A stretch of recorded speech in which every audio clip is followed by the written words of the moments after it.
You know that moment. The one when you realize the floor beneath you wasn't real. Just a thin illusion. And you're not standing. You're sinking. I didn't even cry when I opened that envelope. Just sat there at the kitchen table, staring at the final notice. Red ink. Large letters. Immediate collection action pending. The phrase danced in front of my eyes like it belonged to someone else's life. The house was silent, like it always was now. No husband. No daughter, she'd left for college 2 months ago. No dog. Not even the hum of the fridge, because the fridge had stopped working last week and I hadn't called anyone. My hands were resting on my knees. Still. Too still. Because if I moved, just a twitch, I was scared the whole damn facade would shatter. Funny thing is, I used to be strong. The kind of strong that made other women say things like, "How do you manage everything?" I ran a small interior design studio. Managed budgets, deadlines, angry contractors. I raised a child mostly on my own. I even taught yoga at the community center twice a week. I thought I was grounded. Until the man I was married to for 18 years walked in one Tuesday night, dropped his keys on the counter, and said, "I think we should sell the house."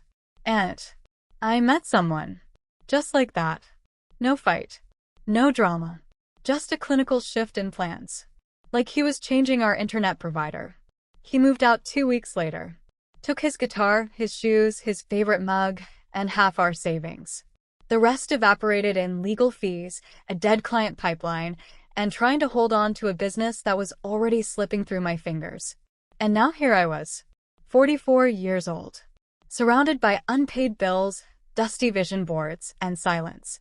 A woman with good taste in curtains and no idea how to fix a garbage disposal. And yet, I still made the bed that morning. Still tucked the corners. Still folded the throw blanket on the couch. Still brewed coffee I didn't even drink. Why? Because I needed routine to believe I was still real. Still here. Still someone. And then, at 6:12 p.m., the doorbell rang. I wasn't expecting anyone. I hadn't ordered food.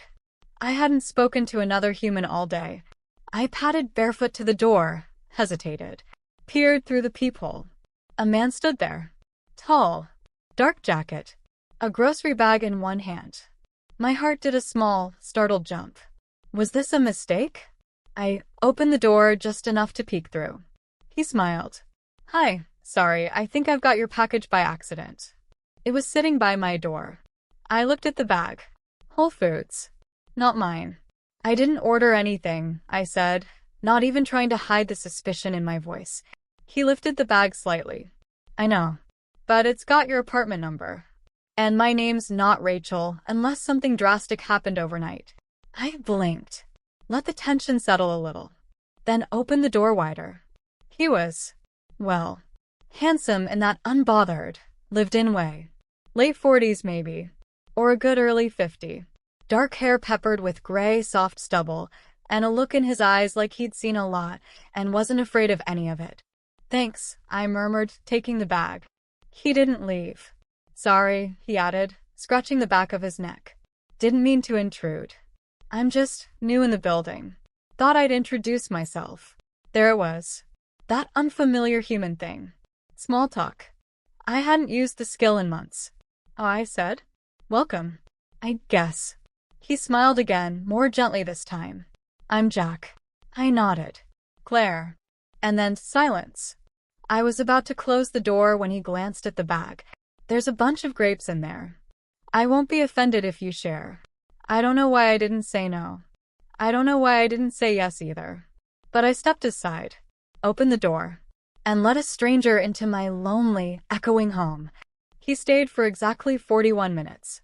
Not that I was counting. Okay. I was. I hadn't had company in weeks that didn't wear a uniform and hold a clipboard. Jack sat at the edge of the couch like he didn't want to wrinkle it. I brought out 2 small bowls, the only ones that didn't have chipped edges, and poured in the grapes. He said something about work.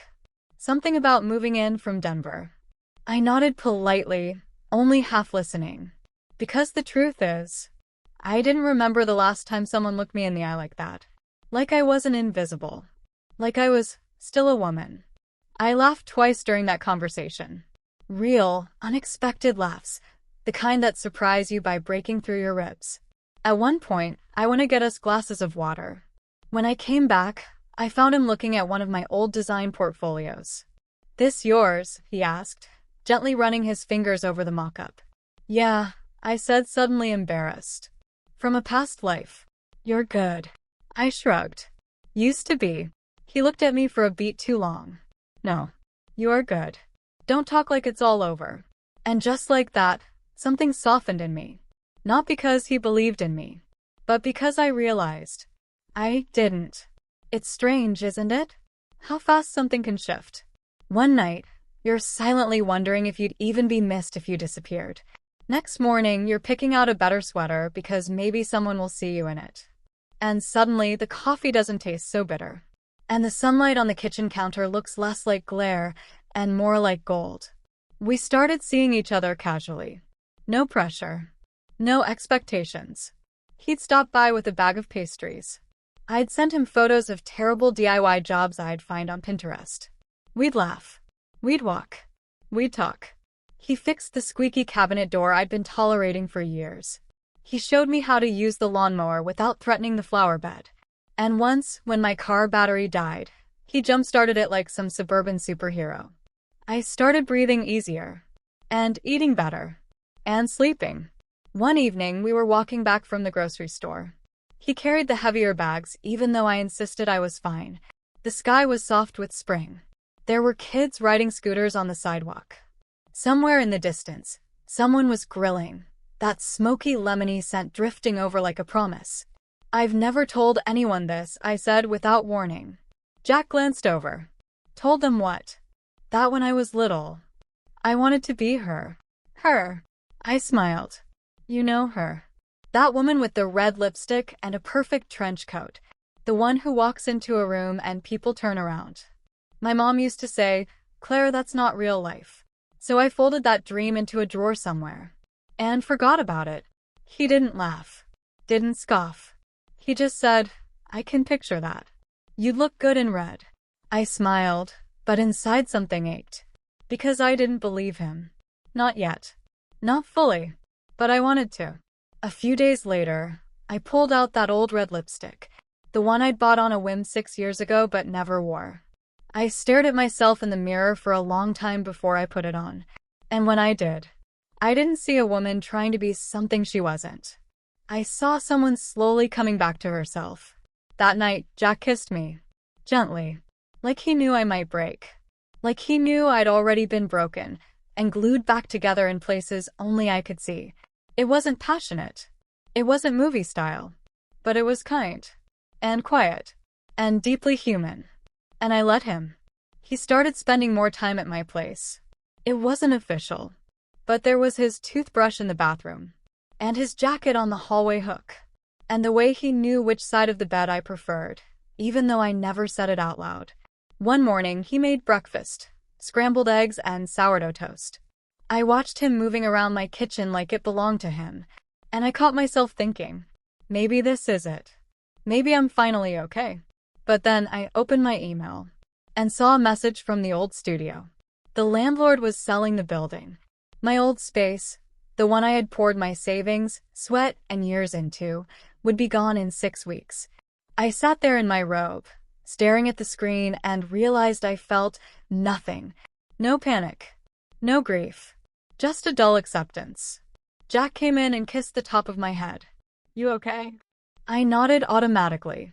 But in my head, one question echoed louder than anything. If I'm not who I used to be, then who am I now? They say love is about giving, but they never warn you how easily giving becomes disappearing. At first, it was small things. I swapped my herbal tea for black coffee, because that's what Jack made in the mornings. I started waking up earlier, because he liked a full breakfast before work. I stopped listening to music while I cooked, because he said silence helped him think more clearly. It didn't feel like loss. It felt like care. Like intimacy. Like compromise. And I told myself, this is what normal couples do, right? He didn't ask me to change. He just looked pleased when I did. Like the time I wore that gray sweater he liked. He brushed a hand down my arm and said, That color makes you look calm. Peaceful. I wore it 3 times that week. There was this day, late spring. We were having lunch on the patio. The sun was bright, bees buzzing lazily over the flowers I'd planted last year. I served a simple salad and cold pasta with lemon zest. He took one bite and smiled. Wow, you're full of surprises. That one sentence. It filled me like a compliment from a teacher I admired. Later that afternoon, I caught myself Googling pasta recipes with surprising twists, just so I could keep surprising him. But somewhere, quietly, subtly, the roles began to shift. One day, I asked if he wanted to visit my old friend Maya, who lived 2 hours away. He hesitated. I don't really do long drives for small talk, he said. I laughed it off. Next week, I mentioned a local art exhibit I'd seen an ad for. He tilted his head. You actually like that kind of thing? I told him I used to. I thought maybe he'd come. He didn't say no. He just changed the subject. So I didn't bring it up again. My old hobbies slowly faded like background noise. I couldn't remember the last time I sketched anything. My yoga mat stayed rolled up in the hallway closet. Books piled on my nightstand, unopened. But I knew exactly which brand of olives he liked. Which mug he used for tea versus coffee. Which wine made him nostalgic. Which shirt brought out the green in his eyes. And that's how it happens. Not with demands, but with absence. The absence of room for you. One evening, we were brushing our teeth side by side. He looked at me through the mirror and said, "You're glowing lately. It's like you've calmed down." I paused, mouth full of toothpaste. Calmed down? Was I ever loud? He must have seen something flicker in my eyes because he leaned in and added, "That's a compliment, by the way. You just seem more centered." I nodded, but something in me shifted. Later, as I laid in bed, I thought back to the woman I was before him. Messy, yes. Emotional, yes. Scattered, chaotic, impulsive, sure. But also alive. Hungry. Curious. Now, I felt curated. Like a shelf arranged to someone else's taste. A week later, he made an offhand comment that stuck with me for days. We were getting ready for dinner with his colleagues, a last-minute thing. I pulled out a black dress, the one I'd always loved. Fitted, just above the knee, soft neckline. He looked at me and said, "Babe, you look amazing. But maybe something less bold." I paused, blinked. Bold. He shrugged. You know, that dress kind of screams single girl. I stared at myself in the mirror. Suddenly the dress felt too tight, too loud, too wrong. I changed into something safer. Muted blue. Longer sleeves. He smiled and kissed my cheek. Perfect. That night at dinner, I laughed at the right moments. Talked just enough. Didn't interrupt. Didn't bring up anything personal. Jack's friends called me elegant. He called me his rock. And I smiled. Because that's what you do when you've been called too much your whole life. You take rock as a compliment. Even when you feel like glass. The first time he raised his voice at me, it wasn't even an argument. I had forgotten to lock the side gate. He came in from work, flustered, annoyed. "Claire, I've told you twice now. That gate has to stay locked. We don't live in some fantasy neighborhood." I opened my mouth to explain. I'd been distracted. I was rushing to cook. He cut me off. "Just stop making excuses." Then silence. He exhaled. "Sorry. I've had a long day." I nodded. "It's okay." But later, while doing the dishes, my hands trembled. Not from fear, but from recognition. That voice. That tone. I'd heard it before. Years ago. From someone else. And I'd promised myself I'd never feel that small again. But then he brought home flowers the next day. Tulips. Yellow. My favorite. "I was a jerk," he said. "I hate that I snapped." I smiled. Because he knew. He remembered. And that counted for something, right? Right. But what I didn't see then was that this wasn't the apology. It was the calibration. He was learning how far I bent. And I was learning how much it cost to keep the peace. We look like the perfect couple. You know, those couples. The ones who show up to dinner parties holding hands. Matching smiles. Coordinated stories. Polished shoes. People whispered things like, You two are just so lucky to have found each other. And I smiled. Because what else can you do when the script is already written for you? I had everything, didn't I? A man who remembered my birthday, who paid the bills, who held the door open. He kissed my forehead in public. He made breakfast on Sundays. He said I was his piece, as if I were a lake, not a person. So when he forgot the name of my best friend, I let it go. When he canceled our weekend trip again because of work stress, I nodded. When he criticized the lasagna I'd made from scratch, saying it was a little heavy, I laughed and said, next time I'll use less cheese. Because that's what a peaceful woman would say, right? I stopped telling him things. Not out of spite. Out of self-preservation.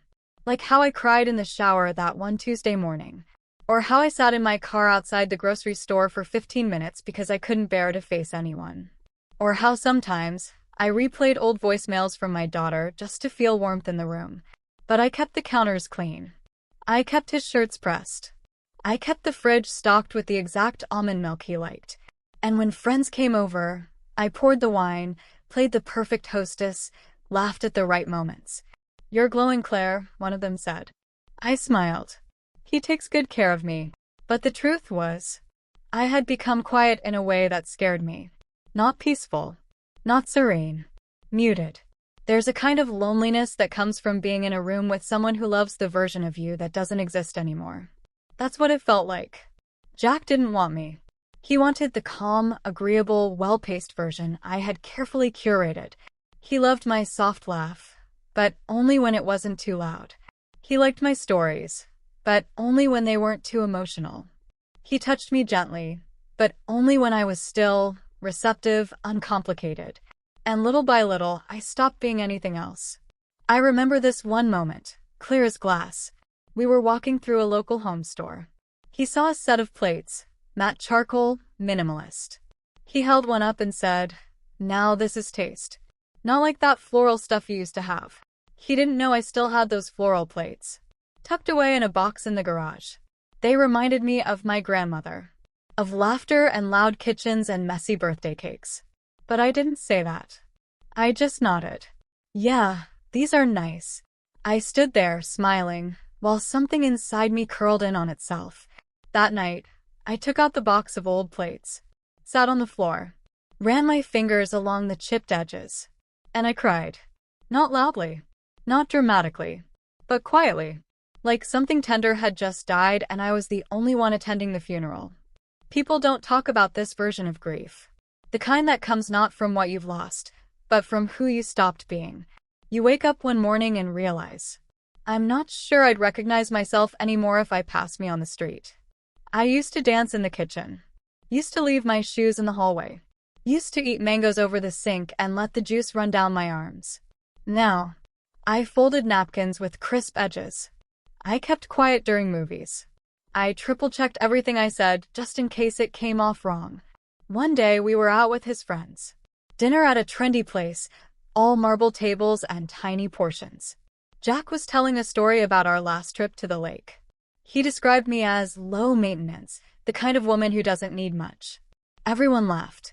I smiled, but my chest tightened, because what he meant as a compliment felt like a dismissal. She doesn't need much. Translation: she won't challenge you. She won't ask for too much space, too much love, too much anything. I used to think being easy to love meant I was doing something right.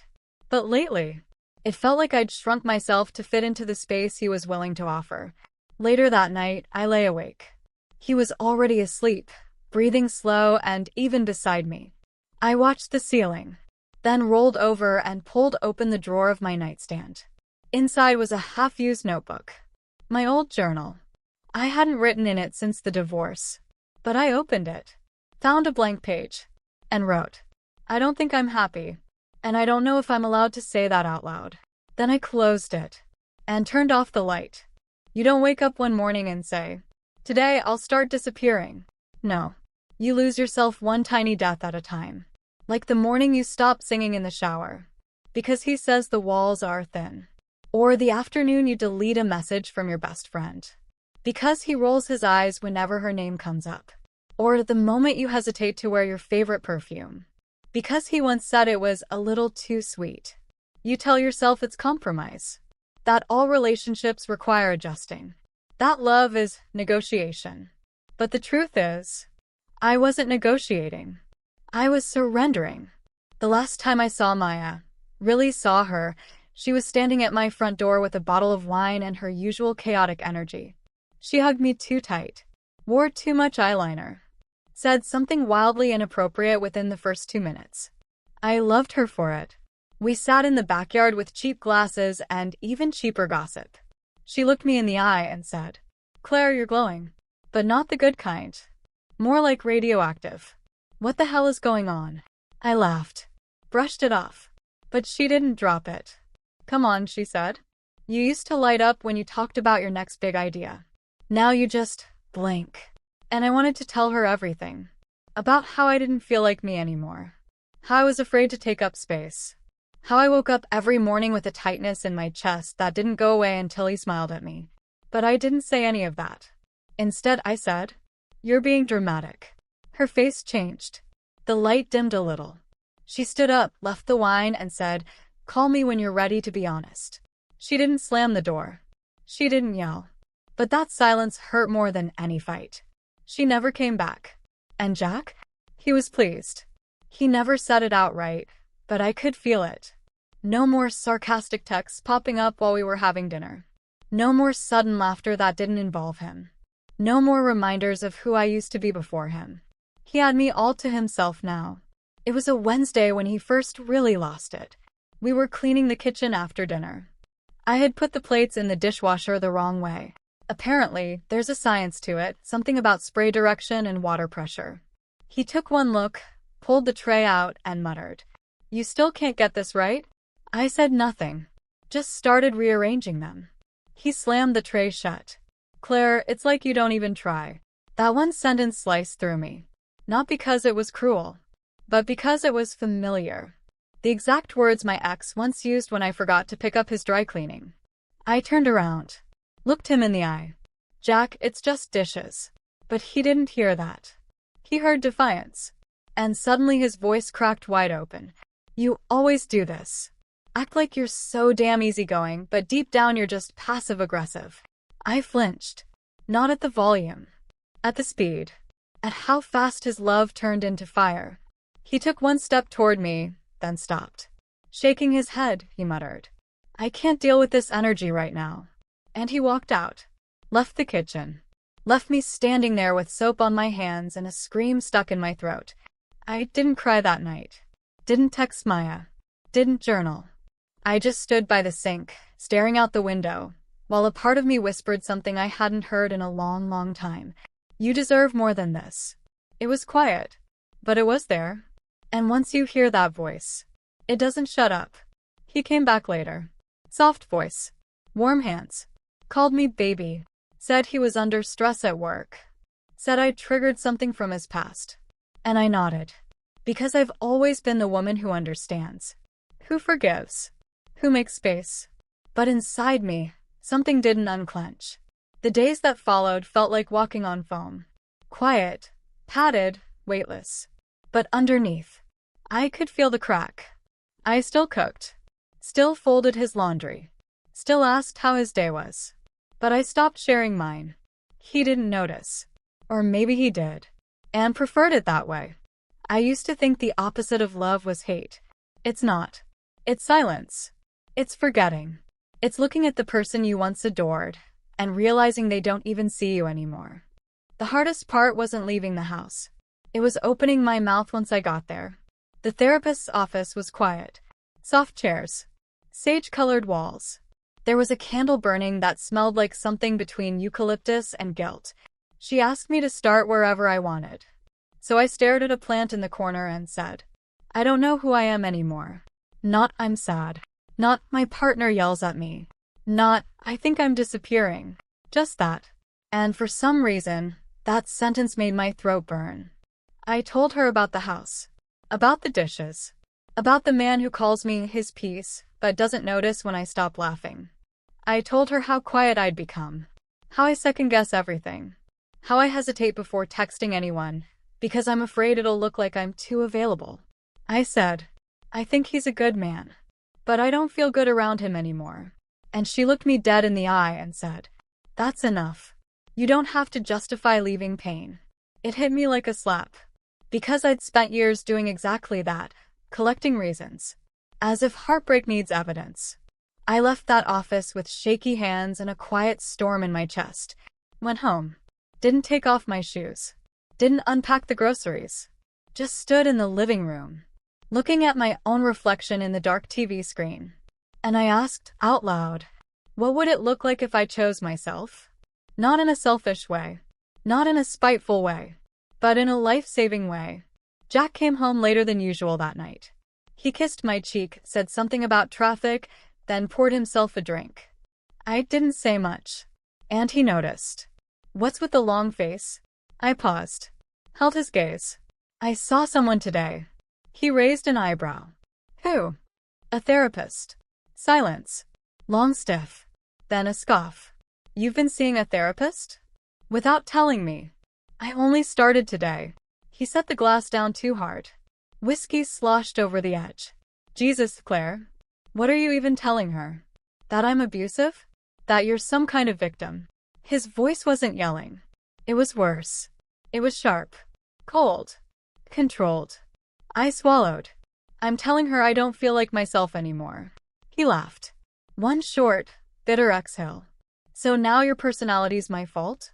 I stood there. Still. But not afraid. No, I said. But I think I made myself small so you'd stay. He stared at me. Like he didn't recognize the woman standing in front of him. Maybe he didn't. Maybe. I didn't either. Not yet. But I was getting there. That night, I didn't sleep beside him. I stayed on the couch, wrapped in a blanket that smelled like laundry detergent and confusion. And I wrote in my journal. I'm not angry. I'm just awake. The next day, I went for a walk without my phone. No updates. No checking in. Just air. And space. And birdsong that sounded like it was written just for me. I passed a bakery. Bought a lemon tart. A little girl in line turned to her mom and said, Mommy, I want to be just like her when I grow up. Her mother looked at me and smiled. I didn't even realize I was crying until the cashier handed me a napkin. I didn't want to be her, the woman that little girl saw. I wanted to be the woman I saw. A woman who chooses her own reflection. Later that evening, Jack tried to pull me into a conversation. He said we needed to reset. That I'd been cold. That therapy was distorting things.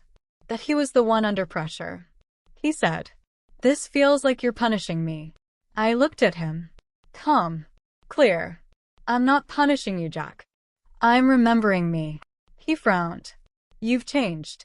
And I said, thank God. I didn't pack in the middle of the night. I didn't run barefoot down the driveway. I didn't leave a dramatic letter on the kitchen table. No. I folded my clothes quietly, one by one. I zipped the suitcase without slamming it. I paused to water the plant in the hallway, the one he always forgot existed. Then I stood by the window, watched the sky soften into dawn, and whispered, I'm not afraid anymore. Jack was still asleep. Or pretending to be. I didn't check. Didn't need to. I placed my house key on the tray by the door. The one where he kept his cufflinks and his wallet. For years, my presence had been invisible in that tray. But today, I left something that couldn't be ignored. A key. And my silence. The taxi was waiting. The driver asked, Airport. I shook my head. No. Just drive for now. He glanced in the mirror, nodded, and pulled away. And as the house disappeared behind me, I didn't feel panic. Or regret. Just air in my lungs that hadn't been there in months. I could breathe again. I checked into a small rental cottage by the coast. 1 bedroom. No TV. Windows that actually opened. The first thing I did was sleep. 4 hours. No alarms. No voices. No expectations. Then I took the longest shower of my life. Washed my hair 3 times. Let the water run until my fingers wrinkled. And afterward, I stood in front of the mirror. Naked. Not to judge. Not to fix. just to witness. This body had been called too soft, too plain, too much. But now, it was mine. Every scar, every line, every inch. And for the first time in years, I smiled at my own reflection without apology. The next morning, I made pancakes. For myself. I played music loud, something jazz, messy and bright. I danced in the kitchen with bare feet and powdered sugar on my nose. I laughed. It was the kind of laugh that starts in your belly and doesn't ask permission. A week later, he texted. Jack, you could have at least said goodbye. I didn't answer. 2 hours later. Jack, you really think this is freedom? Living in a rental? Running away. I turned the phone over. Let it buzz into silence. Later that night, I wrote in my journal. This isn't running. It's returning. To the woman I left behind. I started calling Maya again. At first, she didn't pick up. I didn't blame her. But on the third day, she answered with a flat, wow. I didn't explain. Didn't beg. I just said, I miss you. And I think I forgot who I was for a while. There was a long pause. Then the sound of her exhale. Yeah, she said. You really did. But I'm glad you're back. And just like that, a piece of me clicked into place. A few days later, I went to the sea. Walked down barefoot, sandals in hand. The sand was still cool, not yet kissed by the noon sun. Waves slow and forgiving. I stood at the edge. Let the water lap over my toes. And breathed. Not like someone catching air after drowning. No. Like someone who remembered they had gills all along. A little girl ran past me laughing, her arms spread like wings. Her mother called out after her, and I felt a tightness in my chest. I miss my daughter, but not the way I miss Jack. That ache was different. This one was full of love. Clean. Unspoiled by control or fear. So I took out my phone. Sent her a voice note. Hi, baby. I'm by the water. I thought of you today. Of how brave you are. I just wanted to say, I'm trying to be brave too. I pressed send. And smiled. That night, I sat on the porch with a cup of tea. Watched the sky darken into velvet. Listened to the cicadas sing their strange electric lullaby. I wasn't healed. Not yet. Maybe never completely. But I was here. I was whole. And I was mine. And just before midnight, I wrote one final line in my journal. He saved me once. But I'm the one who taught myself how to breathe. Thank you for listening to my story. If it resonated with you, even just a little, please subscribe and give it a like. It helps more than you know. And if you've ever felt like you were losing yourself to someone else's version of love, tell me in the comments. What helped you come back to yourself? And if you noticed any mistakes in the audio, feel free to let me know. The voiceover was done with AI, and I don't have a studio mic yet, but I'm working on it. With love. Yours, Inna.